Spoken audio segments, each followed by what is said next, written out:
ध्यान से सुनिएगा। तो हुआ कुछ यूं कि एक लड़का काम की तलाश में गांव से बड़े से शहर में पहुंच जाता है। अब उसके पास पैसों की कमी होती है, इसके लिए उसे जल्द से जल्द नौकरी ढूंढनी थी। अब वो आसपास पता करता है तो उसे मालूम पड़ता है कि एक बड़ी सी कंपनी है, वहां पे ऑफिस बॉय की जरूरत है। अब जैसे ही वो वहां पर पहुंचता है, वहां का एचआर उसका टेस्ट लेने के लिए थोड़ी बहुत ऑफिस की क्लीनिंग करवा के देखता है। अब उसमें वो परफेक्ट होता है, तो वो एचआर उसे कहता है कि नौकरी तो तुम्हें मिल जाएगी, तुम एक काम करो, तुम अपना मेल आईडी दो, मैं तुम्हें जॉब लेटर भेजता हूं मेल पे। तो वो लड़का प्यार से बोलता है कि सर मेरे पास मेल आईडी नहीं है। तो वो एचआर क्या कहता है पता है? वो एचआर ये कहता है कि इस डिजिटल वर्ल्ड में जिसके पास मेल आईडी नहीं है वो एग्जिस्ट ही नहीं करता, और जो एग्जिस्ट ही नहीं करता उसे मैं नौकरी कैसे दूं?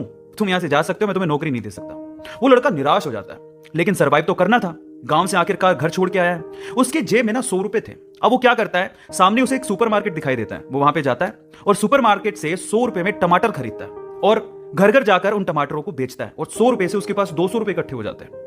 अब वो बैठ के सोचता है कि यहां पर शहर में जो लोग हैं ना, वो इतने व्यस्त हैं कि वो सुपरमार्केट जाके शायद टमाटर भी नहीं खरीद सकते या रोजमर्रा की चीजें नहीं खरीद सकते। अब उसने ये सोच लिया और ये समझ लिया कि यहां पर पैसा कमाना आसान है, तो वो डेली ये काम करता, जाता सुपरमार्केट, सामान खरीदता, घर घर जाके बेचता। धीरे धीरे करके उसने 1-2 लड़के भी रख लिए, ऐसे करके बिजनेस बढ़ते चले गया और फिर उसने अपना एक ट्रक भी खरीद लिया। फिर वो आसपास के गांव से सब्जियां लेके आता और वहां पर बेचता। ऐसे करके वो बंदा 1-2 साल के अंदर ही मिलियनर बन गया।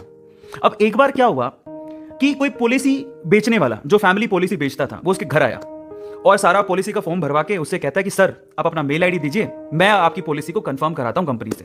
तो वो बंदा फिर से कहता है कि मेरे पास मेल आईडी तो नहीं है। तो वो पॉलिसी वाला जो पॉलिसी बेचने आया था, वो इस बंदे को कहता है कि सर इस डिजिटल वर्ल्ड में अगर आपके पास मेल आईडी होता तो आप कहां के कहां होते, आपका बिजनेस कहां का कहां पहुंच जाएगा, सर मेल आईडी तो रखिए। तो फिर वो प्यार से जवाब देता है कि अगर मेरे पास मेल आईडी होता ना, तो आज मैं किसी बड़ी सी कंपनी में ऑफिस बॉय की नौकरी कर रहा होता। इसलिए आपके पास अगर रिसोर्सेज नहीं है तो उसका रोना रोना बंद करिए, और आपके पास जो है उसकी कीमत को समझिए और वहीं से ही पैसे कमाने की और आगे बढ़ने की कोशिश करिए। रास्ता अपने आप मिलेगा।